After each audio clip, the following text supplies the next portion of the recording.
khususnya mahasiswa program studi biologi Universitas Kristen Duta Wacana dan Universitas Terbuka. Hari ini kita akan belajar tentang biokimia pangan, yaitu analisis kadar gula reduksi pada produk susu. Makronutrien merupakan zat makanan yang dibutuhkan dalam jumlah banyak oleh tubuh dan terdiri dari karbohidrat, protein, dan lemak. Karbohidrat merupakan sumber energi utama yang digunakan oleh manusia untuk membantu aktivitas hidupnya. Karbohidrat dipecah menjadi bentuk sederhana sebelum diserap oleh tubuh. Salah satu gula sederhana adalah laktosa yang tersusun dari molekul beta-degalaktosa dan alfa-deglukosa yang dihubungkan oleh ikatan 1,4-beta. Sebelum diserap oleh tubuh, laktosa dipecah menjadi glukosa dan galaktosa dengan bantuan enzim laktase. Laktosa merupakan gula utama yang terkandung pada susu sapi. Laktosa dapat dioksidasi oleh zat pengoksidasi sehingga disebut dengan gula reduksi. Salah satu metode penentuannya adalah dengan menggunakan dinitrosalisilik asid atau kita sebut dengan DNSA. Semakin tinggi komponen pereduksi yang terdapat dalam sampel, maka akan semakin tinggi pula serapan yang dihasilkan.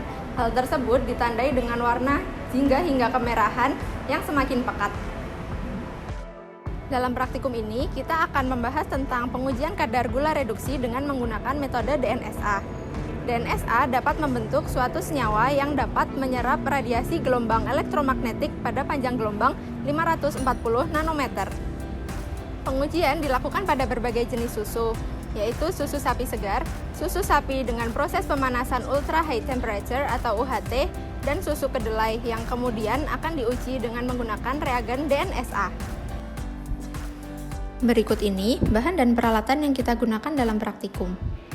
Pertama, kita akan menggunakan reagen DNSA sebagai zat pengoksidasi, larutan gula untuk membuat kurva standar, dan sampel berupa susu segar, susu UHT, dan susu kedelai.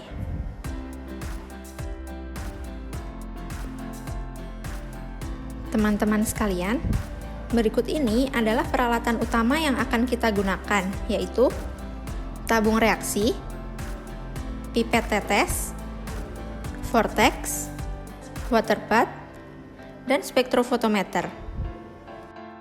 Mari kita mulai percobaan kita dengan membuat kurva standar dari larutan gula. Untuk membuatnya, maka kita akan membuat larutan gula dengan berbagai konsentrasi, yaitu konsentrasi 0, 0,2, 0,4, 0,6, 0,8, dan 1 ml. Tuangkan larutan tersebut dalam tabung reaksi, dan tambahkan DNSA dengan perbandingan 1:1.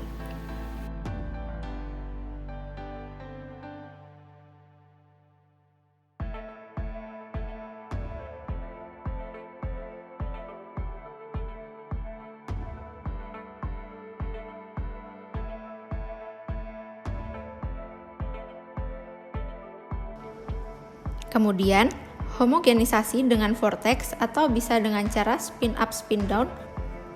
Siapkan juga belangko yang akan kita gunakan, yaitu dengan cara mencampurkan Aquades dengan DNSA tanpa adanya kandungan gula.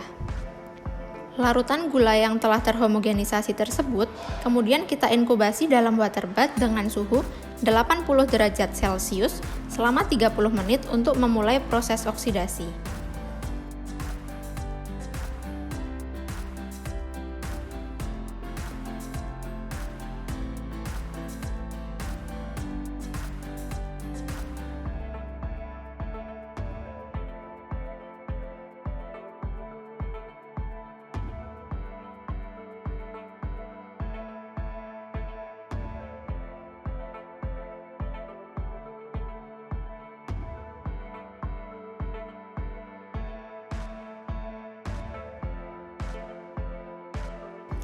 Setelah 30 menit, ambil tabung berisi sampel, kemudian dinginkan dalam air es selama 10 menit.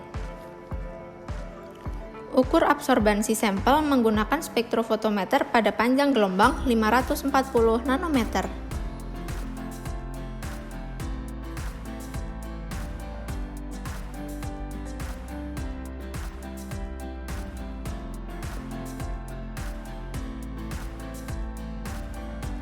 Catat hasil yang sudah diperoleh, kemudian plotkan hasil tersebut menjadi grafik hubungan antara kadar konsentrasi gula dengan absorbansi menggunakan Microsoft Excel.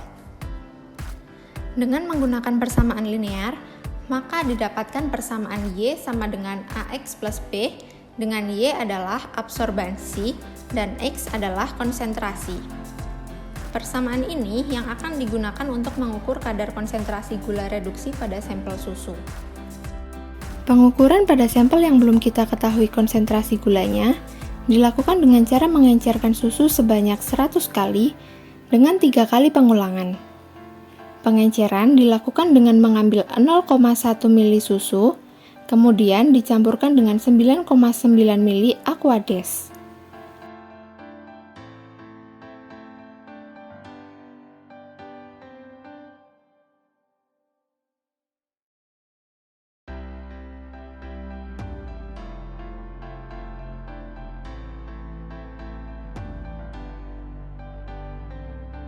Homogenisasi larutan tersebut kemudian kita tambahkan dengan reagen DNSA dengan perbandingan 1:1.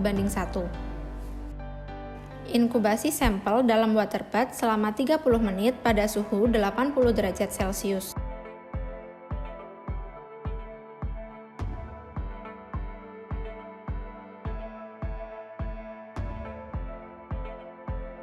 Kemudian dinginkan dalam air es selama 10 menit sebelum absorbansi diukur dengan spektrofotometer pada panjang gelombang 540 nanometer.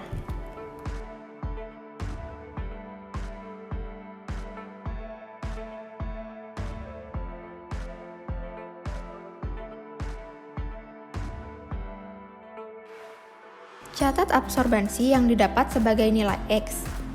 Kemudian, hitunglah konsentrasinya dengan menggunakan persamaan yang kita dapat dari kurva standar yang sudah dilakukan sebelumnya. Berikut adalah contoh perhitungannya.